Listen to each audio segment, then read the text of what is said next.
Hello and welcome to UMicast. Today I'm joined by David Bruce, who is the founder of Bruce's Brewery and the Firkin pubs. And you're also an author as well, aren't you, David? Yes, I am now. I wasn't Yeah. before, but now I am. My one book, my one magnum opus, as they say. Well, we're looking forward to hearing more about that. And should we just jump right into it? Because these chapters of your book, they sound, absolutely fascinating, just even by the chapter title. So do you want to talk to us a little bit more about how you've got to where you are these days, via farms and, vineyards and all sorts of different things?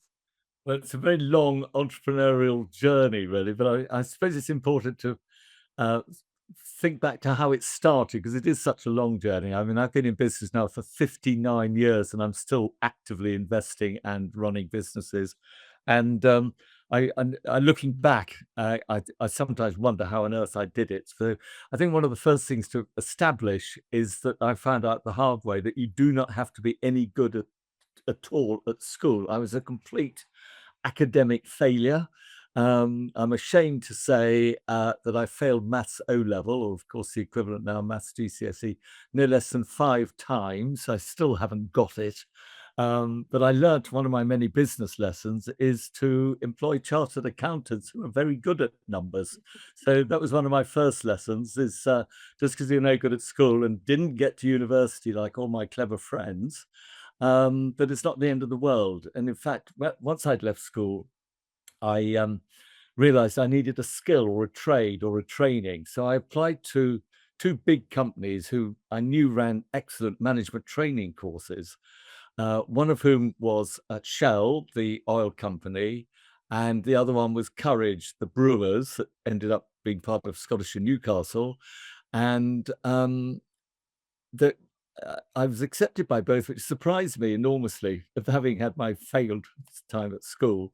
And I just picked Courage because I thought that pubs and breweries would be more interesting and fun than oil refineries and petrol stations. So it was as whimsical as that. No strategy, just serendipity, really. And so I became a brewer. And 59 years later, I'm still in the wonderful world of brewing and pubs and distilling and vineyards and all the rest of it. So good decision all those years ago. But I have to mention that for many years after I left school, so having failed so dismally in so many subjects, that my headmaster used to say to recalcitrant or indeed other non-academic pupils, if you don't work hard, you'll end up like poor old Bruce working in a brewery, as if that was the worst possible thing that could ever befall somebody. I'm sure they'd be delighted to be like poor old Bruce these days. Oh, yes, You've absolutely. done so well. Well, it sort of evolved from that. But one of the great turning points, which made me say, right, I'm never wanting to have a boss ever again, or indeed to work for anyone ever again, which indeed is what, of course, it becomes an entrepreneur. One morphs into an entrepreneur. Was I left Courage after about 3 years and went up to Theakston's Brewery up in North Yorkshire and became the brewer there. And it was in the time of research, the emergence really of Canberra, the campaign for real ale. And I was brewing all sorts of lovely beers there, one of which is called Old Peculiar, which is legendary and very strong. It has caused many hangovers in its time. And one day, because everything was going so well, and real ale, of what is now called craft beer, but in those days, real ale was in the ascendant, I asked the chairman of Theakston's if I could have shares in his brewery. And immediately he said, absolutely no way. We will never allow someone not called Theakston to hold shares in our family brewery. So that was the end of my attempt to get shares in that very successful little company. And so I stalked out of his room, stalked out of the room and said, well, stuff you, very politely. I might have used other language actually, but it certainly stuff you. I'm going to go off and start my own brewery. And that was the turning point. And unfortunately, um, I just got engaged to my very long suffering wife. Um, and I rang her up and said, do you still want to marry me? Because I've just jacked it in at Theakston's and I'm now on the dole. do you really want to marry an unemployed brewer? And luckily that I just say she made the right decision. But she said, yeah, let's carry on with it. But unfortunately, I was out of work for about a year, having jacked it in unexpectedly. But I ended up running northern nightclubs and pubs and live entertainment bars down the East End of London. But I was generally realized that I was unemployed, obviously, and more particularly unemployable.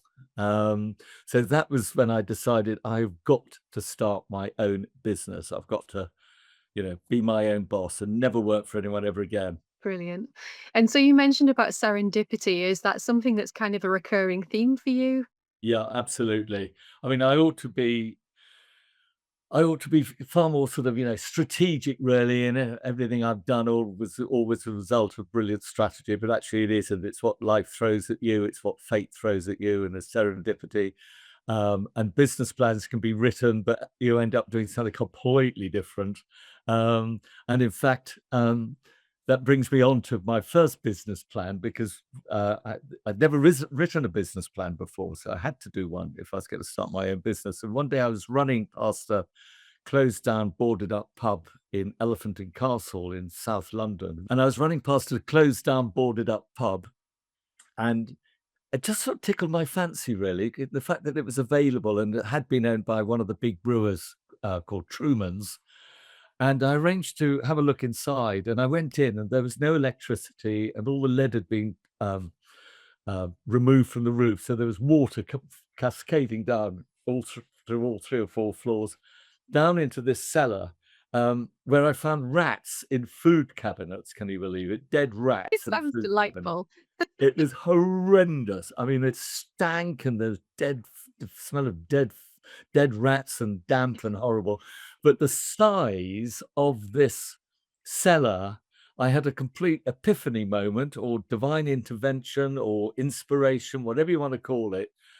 And I said, I now know what I'm going to do. I'm going to start a brewery in this cellar, and I'm going to do out the pub upstairs. I'm going to brew my own beer. And I knew it hadn't been done for over 100 years in London. So that was a real pioneering inspiration. So I ran home, because I was still in my running kit. I used to run everywhere then, because I couldn't afford to run a car. I was out of work, unemployed. And said to my wife, Louise, I have now know what we're going to do. I'm going to start my own brewery. And she quite rightly said, but we haven't got any money. How are you going to do it without any money? And that's where the story really starts developing, because a lot of entrepreneurs, it seems, don't have the money, but they have the vision. And I was definitely one of those. Yeah. So how did that develop from there in terms of getting the money for that venture? We did get off to a very good start, needless to say. um, my next door neighbour was a stockbroker in the city, and we lived down in Battersea in South London then. And he knew I was out of work, because he'd go off to work in his pinstripe suit every day in his briefcase, and I'd be shuffling around in my shorts going for a run. And he said, "Well, if you've got a business plan, let me show it to one of my brewing and leisure analysts in at his stockbrokers."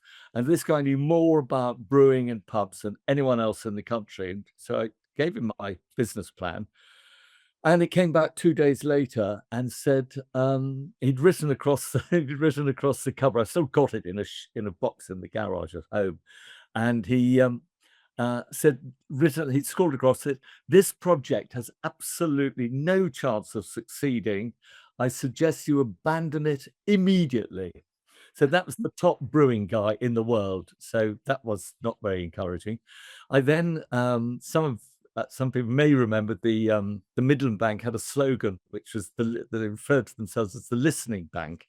Mhm. And I was banking what little money I had, well, overdrafts I had. I was with the listening bank, and that bank manager, needless to say, did not listen, because he came back to me and said, this is another great quote, I think: "If it's that good an idea, why hasn't somebody else thought of it?" So I had these two top people, the bank and the brewing analyst, saying, "Forget it, it's not going to work." So how did you feel when they said that it wasn't going to work? Well, I moved banks, and I went to Lloyd's Bank, in fairness, where I met a lovely bank manager, and I was with him for quite a few years. until, funny enough, he got moved sideways or backwards, whichever way it was, because he was considered eventually to be too entrepreneurial in his lending decisions. But of course, I was the beneficiary of that. But I think it's important to mention that this was early 1979, and base rate then was 16%. Can you believe it? And I was borrowing off Lloyd's Bank at 3% over base rate. So I was borrowing everything for my venture off a bank manager who I was paying 19% interest to, and I was 100% geared from day one.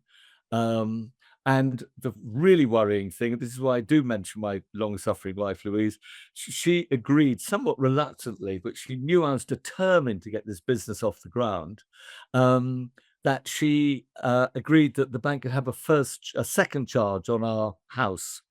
Um, and they lent us £10,000 against that. But of course, if the business had failed, which everybody said it would, Mhm. then we'd have gone bankrupt, the two of us, um, and also we'd be homeless.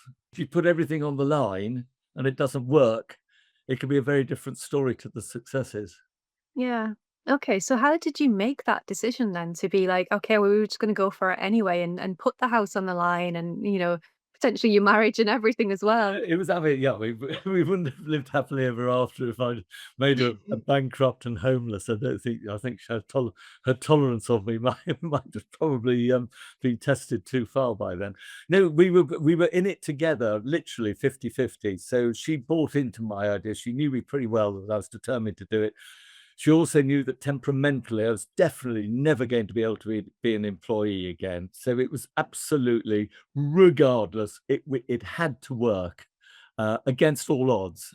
Everybody's saying it's not going to work, the bank rate being so high, all the risks we took, we just doggedly carried on and persevered, and it paid off in the end. Yeah. Okay. And so you were quite young, weren't you, still, when you actually had Yeah, made that a I success and yeah, sort of early 30s. In fact, yeah.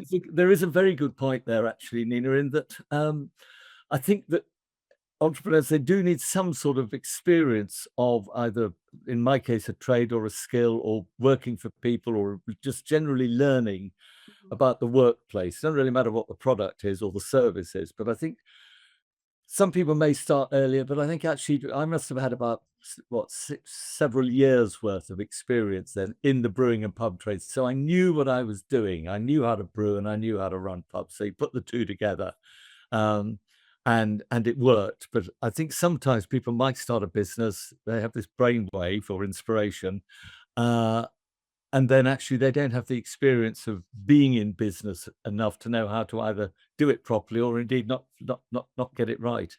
Yeah. So I think a little bit of experience before the age of, say, 30, Mhm. is good. I know people start at school. Richard Branson started stuff, selling records when he was about 15. But I mean, he's an exceptional entrepreneur. But Mhm. I think it's important that one has a little bit of trade or experience behind one. Yeah, and you and Louise have had quite sort of strong ideas about how pubs should be and should be run. Is there a sort of theme that runs through, the Yeah, I mean, different pubs that again, you've had? yeah, it's interesting because um, in those days, the big brewers controlled the pub market. Really, all the pubs were owned by the big brewers, and there are about six of them. It's too boring to mention them all now, but there are about six big brewers that controlled the market. Um, and because we didn't have any money, we had to do everything on the cheap. So we didn't put in carpets. We had bare floorboards. We didn't put in Draylon bottom back banquette seating. We put in church pews. Um, and I completely forgot to order the fruit machines, Space Invaders, and bar billiards or whatever.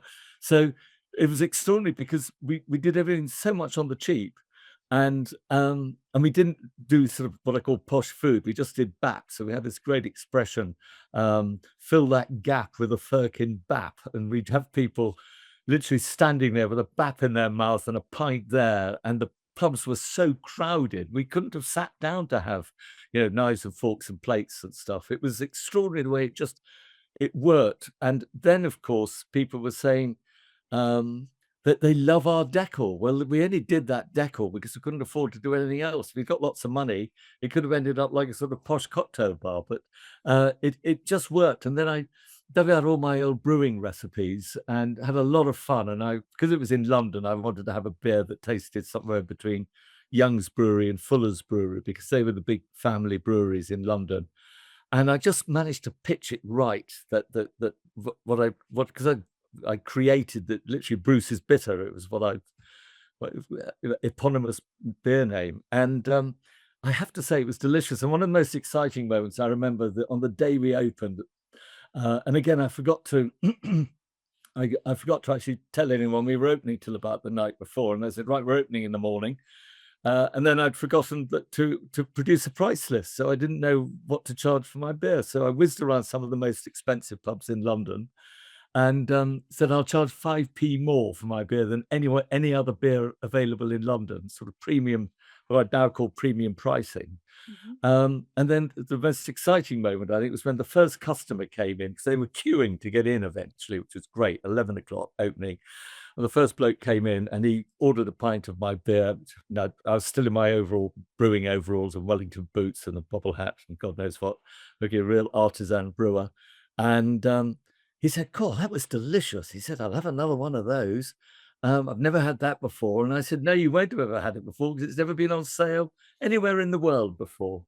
Um, but it was great when you actually create something from nothing, and actually people, love it. And in fact, in those early days, people used to be, again, camera campaign for real ale, used to be quite rude about my pubs, because they used to say that they're too crowded and too expensive.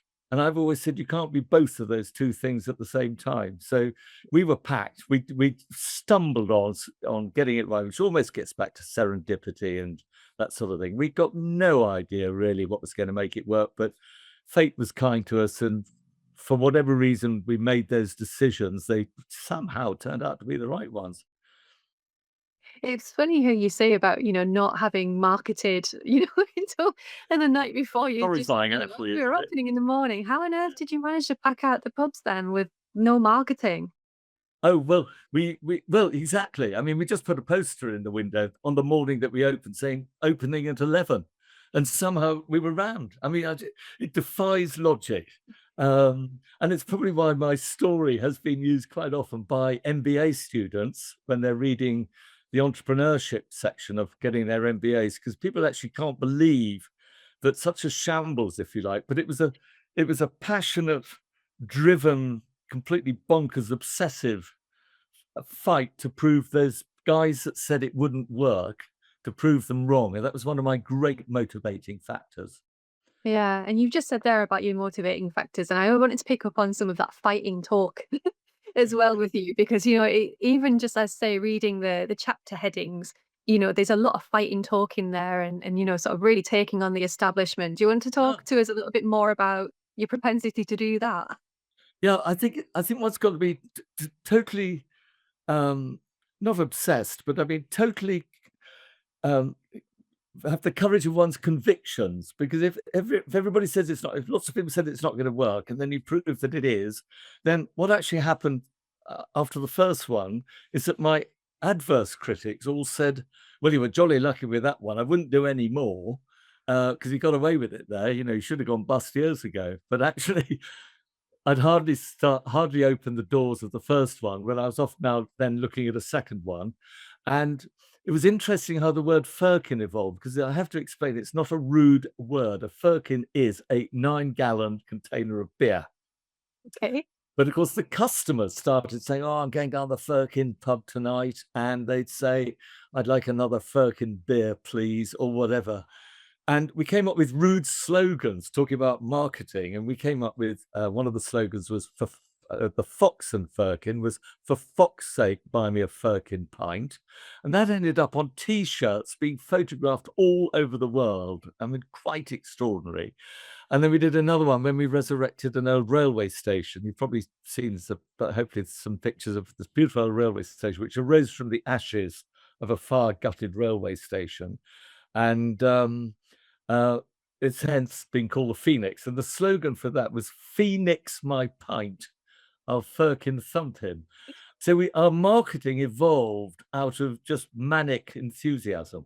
In terms of then what motivates you to keep going then, what is it that kind of still drives you forward to this day? Because we've touched a lot on the early days. Do you want to continue and tell us a little bit more about how that evolved and Yeah, selling those businesses? yeah, it's interesting. I suppose really with the ghastly word serial entrepreneur, I didn't even know what it was. In fact, in those days, nobody really heard of the word entrepreneur at all. I think it was probably Maggie Thatcher, Lady Thatcher as Prime Minister, who started talking about developing businesses and private enterprise and entrepreneurism. Um, but eventually, I built up 12 pubs over about 8 or 9 years, and then sold them.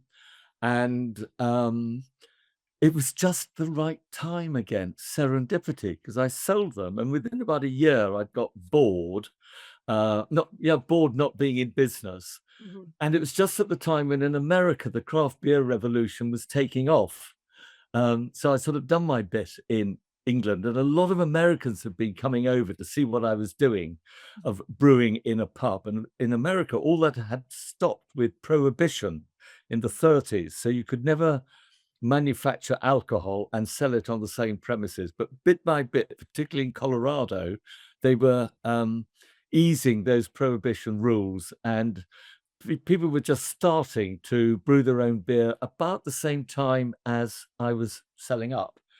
So off I go and help set up the Brooklyn Brewery in New York City. I set up a lovely brewery in Paris called the Paris Real Ale Brewery. And the pub side of that, again, stupid sense of humor. It's got to come out somewhere in all the time, even now.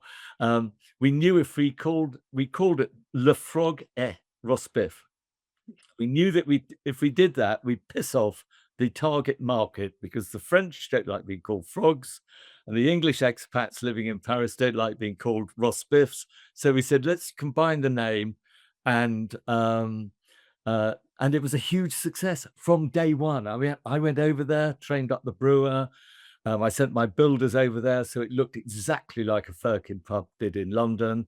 And again, it was ran from day one. We did two very good beers there.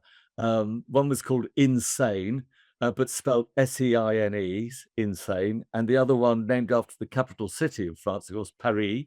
And then we added an Lytic on the end, paralytic. So we had, so wherever we went, even in France, we were coming up with stupid uh, names and innuendos and stuff. And then off to America, we did Brooklyn Brewery. I invested in about 7 little breweries in Colorado. Up to Seattle, did a startup brewery in Seattle. Uh, a, a couple of breweries in Boston and Massachusetts. Not all good news. That company called Brew Moon, as opposed to Blue Moon, Brew Moon, actually went bust. And it's in the book, the story, so it's not all good news. And that was when the dot-com bubble around the year 2000 burst. And we were trying to fundraise on the American stock market, NASDAQ. And eventually no one wanted to put any money into anything. They'd lost so much money on the fintech, early dot-com bubble bursting, that and we just ran out of money. But, that was so we were booming, if you like, in Colorado and Seattle. And New York was great, but up in Boston, doing exactly the same sort of thing as we'd always done. The timing was not right. Okay, so how do you recover from something like that? Oh, doggedly carrying on. Will I ever learn? Will I ever learn? Um, uh, I think one's just got to believe in, have one's own convictions, that even though one gets a lot of knocks all the way along, and I found terrible problems. And I think one of the chapters in the book is to do with bureaucrats and jobs worths and other lowlifes. And I find by being a pioneer and being a disruptor of the big brewers' businesses, that sort of motivates me I love that sort of fight, if you like. That's good. And that sort of determination, I guess it's a very different mindset from somebody who is there to implement rules that are being fed down through government to Yeah. somebody who is, flying by the seat of their pants and, Oh God, yeah. with a real sense of fun. Yeah, well, it is. There's a lot of fun, a lot of energy. I mean, I don't think I couldn't do it now in my older years, my twilight years. But then I was fit as a fiddle. So I ran, and I think that's another lesson: is you've got to be super fit. I mean, sometimes when I was going around America in the early 90s, I suppose, I was doing up to 12 cities in 12 days. I'd literally be going around looking at sites all over America, jumping on a plane, checking into a hotel, moving on the next day. It was really, I couldn't, you've got to be super fit to do it. Yeah. And all the time taking on new challenges. And so how did you know when it was time to buy another pub or open another location or anything like that? What is it that actually in you knows that it's the right time? What to take something on or to sell up? Yeah. To Well, take both something up. actually. Yeah. Well, I think probably it's only with hindsight one can realize that you got the timing right. At the time, you just do it, whether it's the timing's right or not.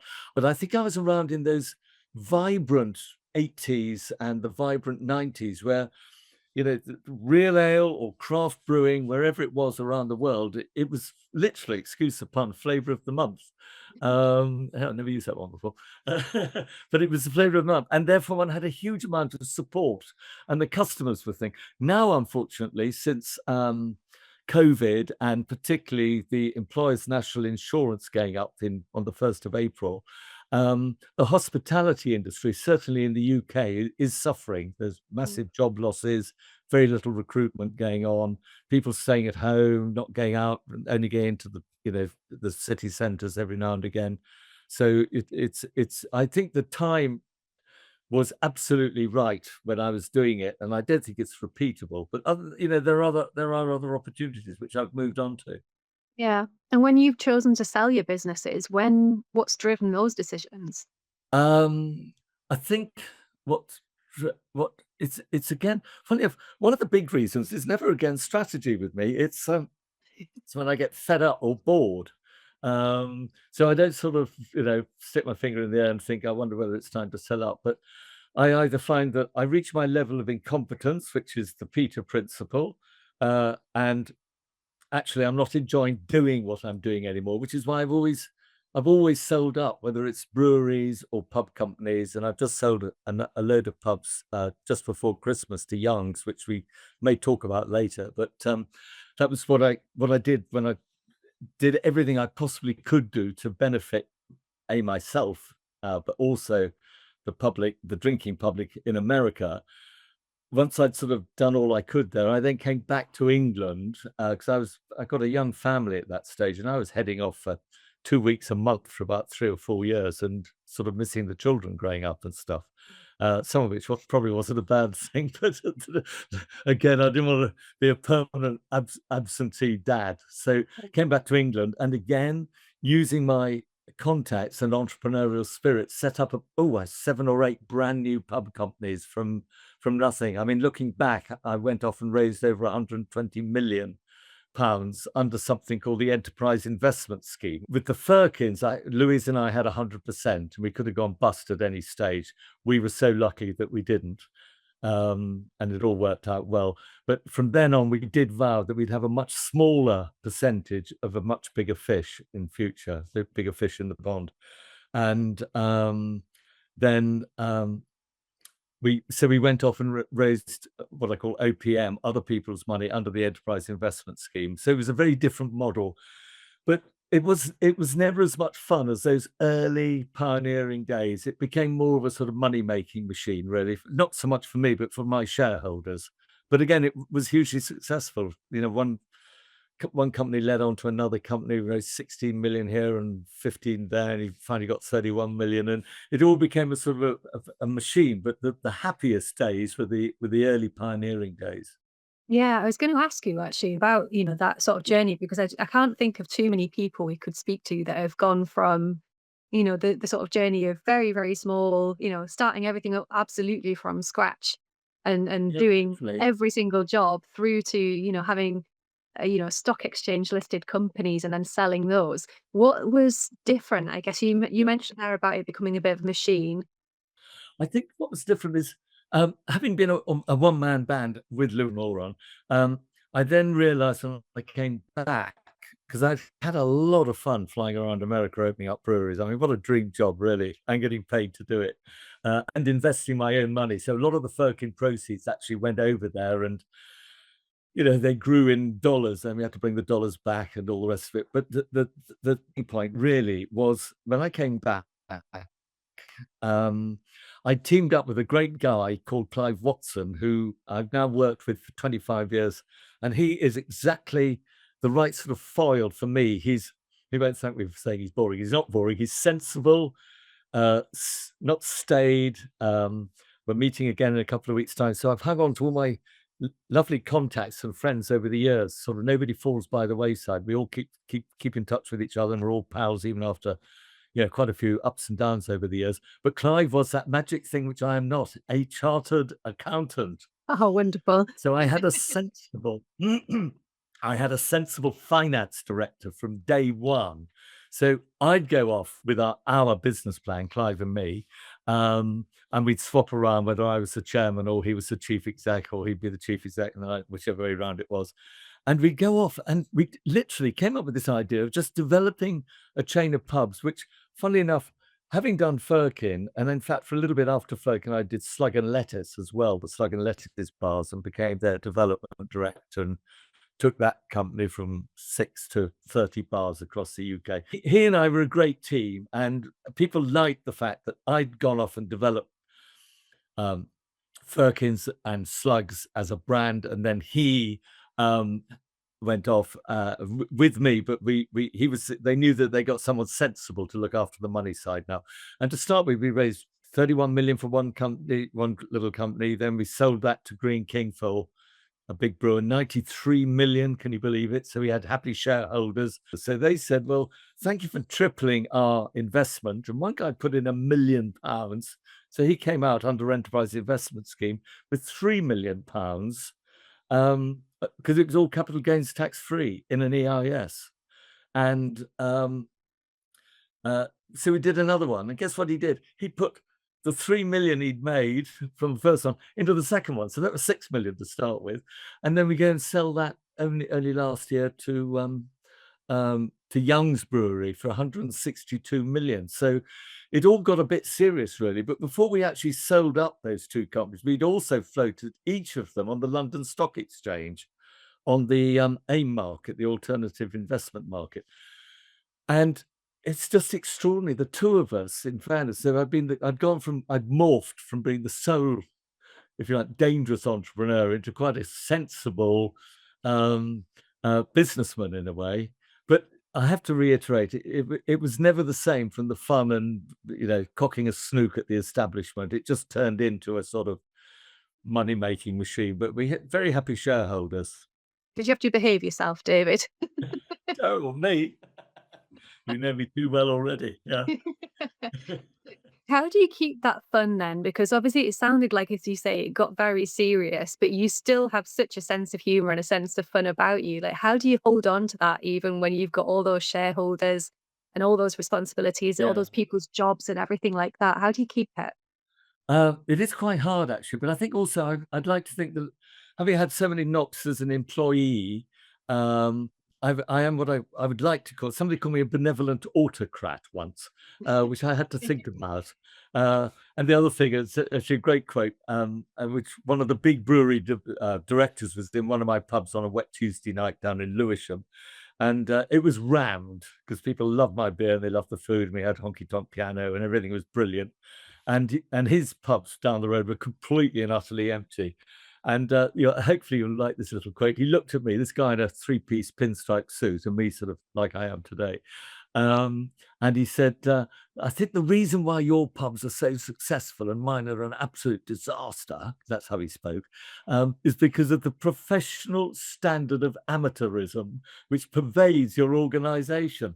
And I think, half answering your question, I think it's because I managed to hang on to my sort of personal enthusiasm, sense of humor, although it obviously had to fit more of a corporate culture. And I think one of my dangers possibly was that I'd end up being too professional and I'd lose that magic touch, if there was a magic touch. Yeah, absolutely.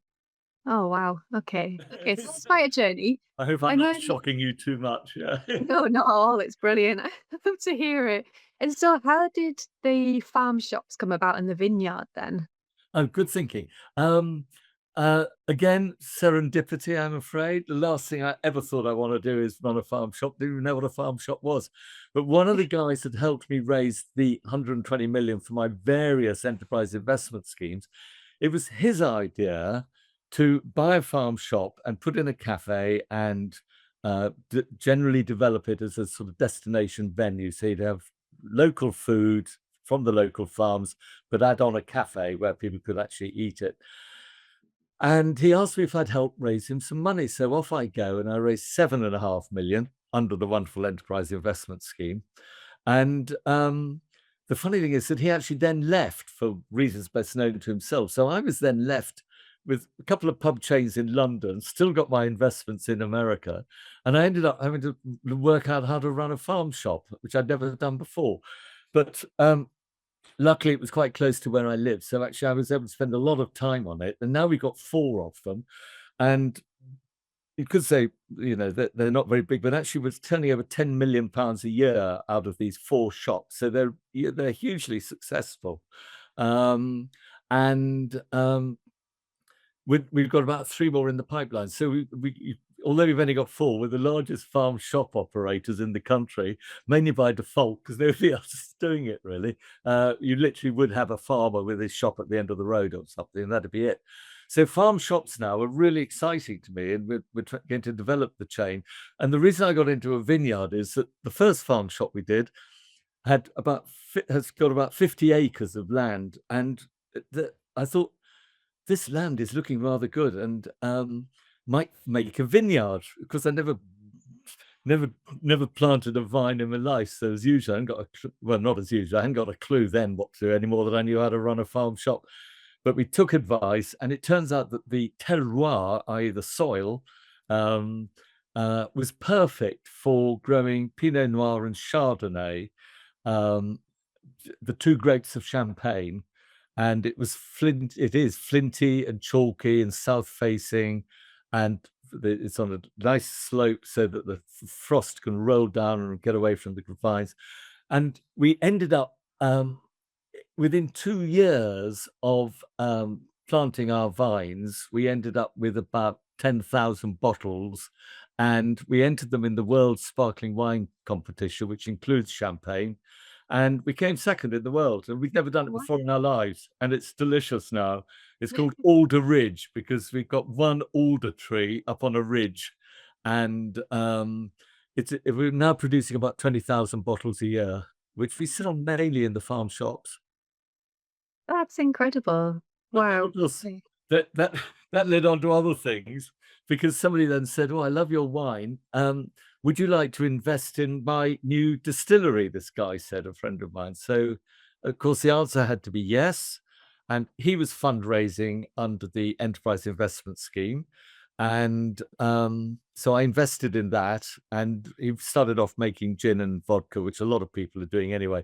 But our USP, or unique selling proposition, as it should really be spelt out nowadays, bit of an old-fashioned expression, we are now in England making English whiskey, which of course does not please the Scotch whiskey industry. Sure. Yeah. So Okay. we're sticking our neck out, we're pioneering, we're being provocateurs again, but instead of in brewing or in wines, it's now in distilling. So you touched a lot on there about investment schemes and things like that. You're an investor now yourself, Yeah, aren't yeah. you? So what do you wish more business owners actually knew about getting ready for investment? I I think probably what for other people to invest in Yeah, ventures. Yeah. Um, I think there's so many ways of doing it nowadays, because as I mentioned earlier, in a slightly different context, there's so many would-be entrepreneurs don't have any money. So I think one of the things to establish is obviously the business plan. But then I think nowadays enterprise investment scheme would be absolutely brilliant for anybody. It's worked so well for me for over the last 25 years. Can you believe it?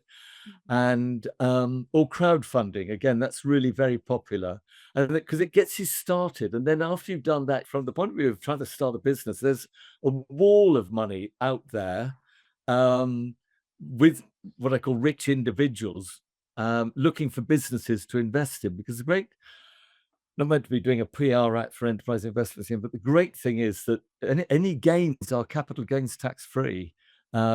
It's outside one's IHT, inheritance tax.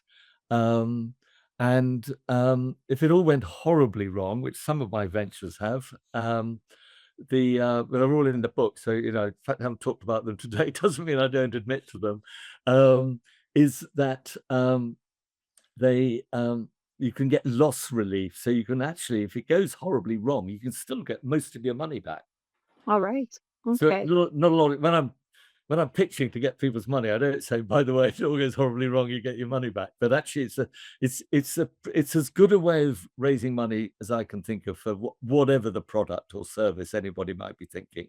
Yeah. So the enterprise investment scheme, you have to be a certain kind of business set up for that. Like, what's if somebody's right at the beginning of their journey and they haven't registered a business yet or anything?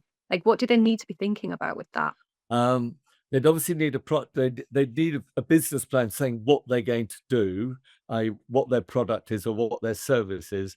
There are certain things which the EIS rules don't like, and that's very often property led, i.e., property dealing. Whereas I was lucky, and still would be, that we were able to buy freehold London pubs under the enterprise investment scheme. So it was asset backed and trading, and our shareholders loved that. And you can still do that, but for some extraordinary reason, you can't do hotels, but you can do pubs. So it's worth looking at the small print. But I would say, like we did with the farm shops EIS, distillery EIS, freehold pubs in London, whatever, all EIS. So it's generally the answer is yes to EIS. That's a good Yeah. slogan, isn't it? Yeah.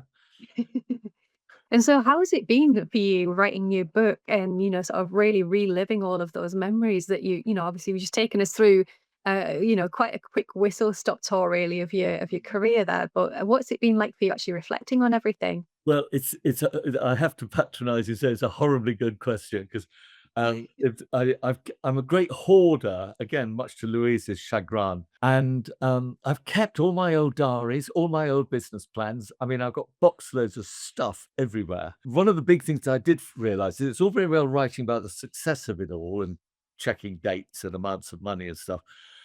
But I had many sleepless nights where, when I was recounting the bad news stories and the failures, I would wake up at 3 in the morning, and I normally sleep like a child, but 3 in the morning, if I was recounting something that went horribly wrong, um, I would then end up not being able to go back to sleep, and I relived the horror stories of failure. And that wasn't good. But on the other hand, now it's all in the book. I'm, sleeping like a child again now, which is great. But it's quite good. It's very cathartic, actually. I found it sort of um, just by pulling everything together, and I think it has proven to be quite a fun story. I don't know anyone else in the world who's ever had such a fun, interesting, exciting business life. I mean, perhaps big entrepreneurs like Richard Branson and stuff, he's off the Richter scale compared with me. But I mean, I think he's had a great time just taking on the establishment, and I think that's a lot of it, really. Yeah, absolutely. That does sound like it's a lot of fun, but obviously, probably quite stressful at times, I imagine as well Horrific, when you're actually horrendous. going through it. Yeah, well, somebody said the other day, why doesn't Louise write a book now about how awful it's been being married to someone like me as a driven entrepreneur that just won't give up. And I mean, I'm 78 next birthday, and I'm still behaving like a child, really, But luckily, the energy is beginning to wane a little bit, so I'm not leaping around like I used to. I mean, it's an important point though, David, isn't it? That when somebody, you have a lifelong partner and, they're in it, as you said, towards the beginning of the conversation, they're in it, 50-50 with you. Yeah, yeah. What has been her experience, in terms of, going through these highs and lows with you? Um, I've had to share everything with her because A, we live under the same roof, and B, she does still own the other half of the company. So if I make a few bob, she benefits. On the other end, if I lose it, she also then loses it. So, I haven't got any secrets from her. She's upfront with it the whole way. But I have to say, a very different temperament to me. She's the sensible one, the thoughtful one, and would probably, I would say, in fairness to her, has the reins on me. So if I stick my neck out too far, she'll haul me back in. But I think she understands me very well, as indeed does Denise, my other uh, person I've worked so closely with. And in fact, with going through all the archives to put the book together, Denise was a great sounding board and helped me really dig it out. And some of those old photos, they're probably almost in sepia now, but we managed to sort of put the whole thing together.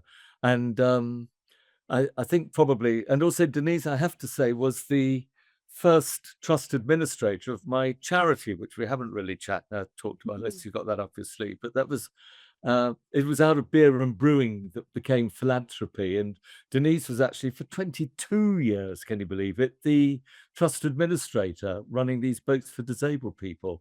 So she has proven, and said all my other lovely people in all my different companies, we're still friends somehow. We still see each other. We still have lots of laughs. We reminisce. We don't quite cry, but we do remember the bad times as well. And there's a sort of a camaraderie, a bond between everybody that I've worked with probably over the last, I don't know, 40 or 50 years. Yeah. And you mentioned there about the charities. So what made you, found those charities as well? Um, Serendipity. Again. It is. It's ridiculous.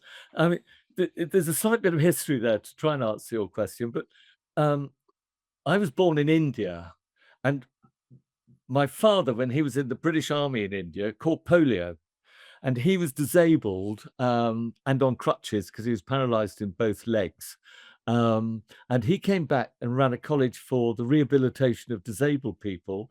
But because I'm so old, I can say it was in the early 1950s, i.e., soon after the Second World War. And I was brought up between the ages of, I know, 5 and 13, when sadly he died when I was 13. He was only 46, but I don't think polio helped him at all. But I was surrounded by severely disabled people, and a lot of them were war injured. They were still being rehabilitated from their war wounds. Can you believe it? Several years earlier. Mhm.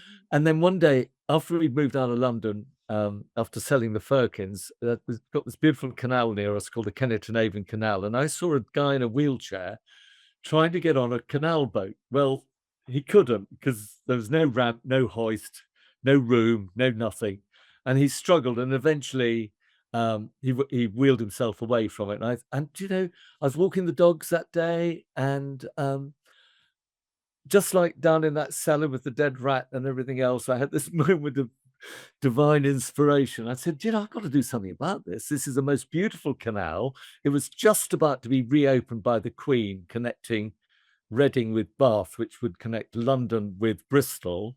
And I then said, we're going to start a trust. We're going to put some of our Firkin proceeds, at £80,000, in fact, to build a boat. And guess what everybody said? It's a crap idea. It will never work. And even the Charity Commission, when I tried to register my charity, treated it just like the guys when I gave them my business plan. It's not going to work.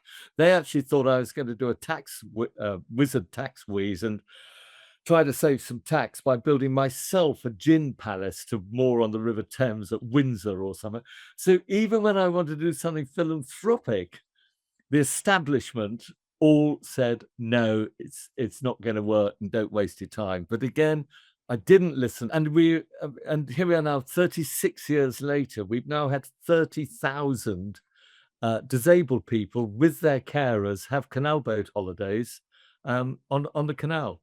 And so out of beer and brewing came philanthropy. And then this amazing, I'd much rather be remembered for boats for disabled people than I was for giving people hangovers in London 50 years ago. Fabulous. And didn't you go into motorhomes as well? Yeah, we did a motorhome as well. Again, we did that full of anecdotes. We did that because I wanted to do lodges for disabled people next to the canal boats on a canal side wharf. So I shove in a planning application and all hell gets let loose. Everybody said no, no, no. So as usual, rather like going right back to Theakston's Brewery, where I told the chairman to get stuff to start my own brewery, this time I said, I'm not going to do lodges for disabled people. You don't need planning permission for a motorhome. So we designed the very first motorhome accessible for disabled people. It had a hospital bed, like you literally could normally would only get in a hospital. It had ramps and hoists. We could put the wheelchair user up the front next to the driver. Um, so that they weren't sort of, the poor relations out the back, like so often happens with people in wheelchairs. And it was a great success. And we then sold it on actually to the Spinal Injuries Association because they kept hiring it. They said, well, we might as well buy it off you, and then we don't have to hire it. So that was extraordinary. But again, spurred on by everybody saying no, no, no. So we then found a way around it as usual and did a motorhome instead of a lodge. So when you've looked back, David, over this incredible journey, has it given you any different insights? So when you went through it the first time, you'll have obviously had some thoughts on it, but when you've looked back over it, is there anything that you've kind of come to see differently, or maybe think, oh, I actually might not do that again if I had my time over? Yeah, it's quite interesting, because looking back and thinking back and sharing some of these entrepreneurial escapades with you, I think it was all of its time. And I'd never think now about doing any of it all over again in a different world, in a different environment, in a different time. So I think it was all meant to be at that time. But that time, unfortunately, does go back, 40 or 50 years now. In fact, the book is only my first 50 years as a brewer. Volume 2 will be written, but it's going to be published posthumously by a ghostwriter. Okay. So, but I mean, I'd love to say, yeah, I wish I'd done this differently, or I wish I'd done that differently. But I think, without being smug, I think so lucky that having 100% of the Firkins worked. So lucky that gave me the track record to then go off and raise what I call OPM, other people's money, because of the success of that first one. And it was because of that success in London and Bristol, in fact, that I was then asked to go over to America and invest over there, and indeed Paris or wherever. So, word got round that it was good times. But it's I think we seized every opportunity that came our way. I don't think we ever said no to anything, which is probably why some things didn't work out. But overall, I think it was all of its time, meant to be, serendipity, non-strategy, and just driven to make it work. Yeah. And so in terms of like somebody starting out now, as you said, very different times to when you were first starting your first enterprise, but obviously you're still enterprising now. What would you say to somebody who's just getting started now that's maybe in their early 20s, sort of like mid sort of 20s, and they're just getting an idea and a bit of a sense of the opportunities? Yeah, yeah. Gosh, I hope there are lots of people out there, because I cannot recommend entrepreneurs enough as a way of life and being on earth and having a job, or what. It's never been a job to me. It's been a way of life, really. And if there are people out there, which I know there are, because I met quite a few recently, I've done a few, dare I say, talks at various conferences to. I'm hoping to inspire aspiring entrepreneurs. I think that's probably one of the things, and not put them off. So I liked it when you said mid-20s or so. I think that's about when you start having these germs of ideas and then eventually the ideas evolve and become firm ideas. I think my one bit of advice is, don't listen to the experts. Be your own person, and never give up. When someone says it's not going to work or don't do it, if you've got the courage of your convictions, you've just got to do it. And the great thing I loved about doing business in America is that there's no shame in failing over there. If something fails, they say, dust yourself down, have another go. It's extraordinary. Whereas in England, I think the culture is, I don't really want to do it in case it doesn't work or something. And but the American way of life is keep going. Just don't never take no for an answer. Have the courage of your convictions, I've already said. And if you're so sure, whatever your business plan is, whether you're going to make something or provide a service or do whatever it is, get on with it, and just don't waver at all. Just go for it. Don't give up. Fun. And so on that note, obviously you're not giving up, you're still going. What's Yeah. next for you? Somehow, yeah. So what's next for you? What are you up to next? It's a very good question that actually, because again, Louise now, she's put up with me for nearly 53 years. She thinks possibly I ought to stop doing startups. I mean, I've done innumerable startups now. I can't even add them all up, even having written the book.